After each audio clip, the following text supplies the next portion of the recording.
দুইটা ভয়ঙ্কর পাপের কথা বলে দেই। এই দুইটা পাপে যারা আসক্ত হয়ে আছে তারা তওবা করে ফিরে আসলে পরেও সারা জীবন তাদেরকে এটা সাফার করতে হবে। কথা বুঝতে পারছেন না? তওবা করে ফিরে এসেছেন মনে করে, তারপরেও আপনাকে সারা জীবন এই পাপের ফলটা ভোগ করতে হবে।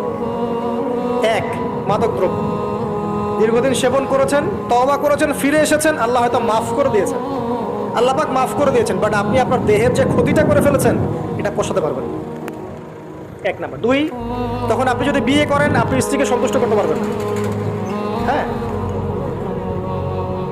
দুই নাম্বার হচ্ছে এই যে গোপনে যুবকরা যে পাপটা করে, মাস্টারবেশন, যেটাকে আমরা বলি হস্তমৈথুন, এই পাপ যেসব যুবকরা করছে বা করে, এবং অ্যাভেলেবেল এই পাপটা সবাই করে, কারণ এখন পর্নের যুগ, পর্ন দেখলে তো আর কোনো উপায় নাই, তখন তো এই পথেই যেতে হচ্ছে, নিজের উপরে নিজেকে জুলুম করতে হচ্ছে।